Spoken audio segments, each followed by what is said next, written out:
Bonjour, je m'appelle Mélissa Dufournet-Charles et je suis présidente et cofondatrice de l'association Inclusive Cinéma et responsable communication. Il y a 3 ans, quand on a participé à la première étape du challenge Futura de cinéma et on nous a demandé de réfléchir à la question de la reconquête des publics, on s'est posé la question du public en situation de handicap dans nos salles.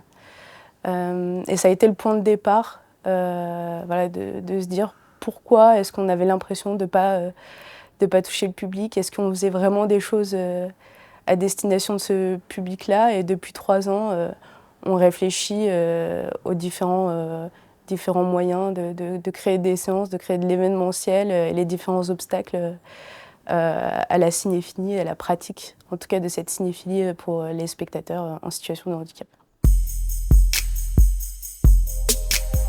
En termes de communication, il faut savoir qu'il y a quelques supports qui sont par nature un peu plus accessibles, comme la newsletter par exemple. Le fait d'avoir une newsletter qui centralise les différentes informations liées à l'accessibilité des séances ou des films qu'on programme dans nos salles, c'est quelque chose qu'on ne sait pas forcément. Donc ne serait-ce qu'avoir une newsletter par exemple qui centralise ces informations-là, c'est bien. Après, on peut aussi, si on utilise les réseaux sociaux dans sa communication au quotidien, décrire les images, essayer de faire en sorte que les contrastes soient forts. Par exemple, quand on fait de la création de visuels et puis dans l'édition des programmes, essayer de faire attention à la taille de la police. Voilà, ce genre de choses. Ça peut être des petites indications, avoir un onglet sur son site internet où pareil, les informations sont centralisées. C'est surtout une question d'avoir au moins un support où l'information est centralisée. C'est déjà un premier pas dans une communication accessible.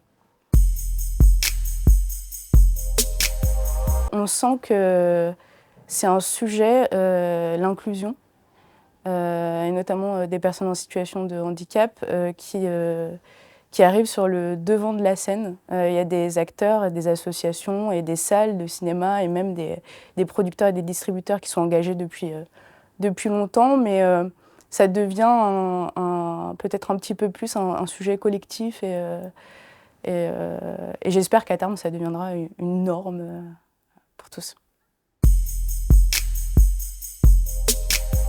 Je pense que c'est le fait, en tout cas pour nous, à nos postes à la communication, de se dire il y a plein de choses à créer, mais il y a des choses déjà qui sont faites et qui ont besoin d'être valorisées.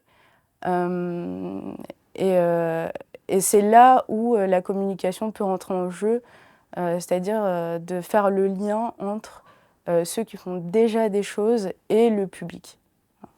Et c'est assez motivant.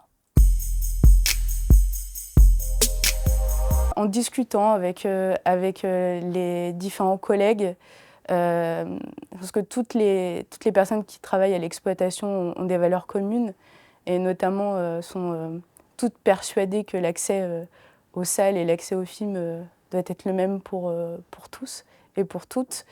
Et le fait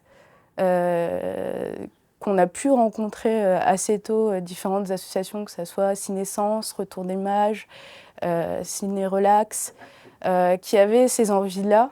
On s'est dit qu'est-ce qu'on peut faire pour faire en sorte que l'information soit transmise et surtout accompagnée au mieux avec nos rôles un peu couteau suisse, un peu particuliers à l'exploitation, toutes les personnes qui auraient envie en fait, de travailler l'accessibilité dans leur salle.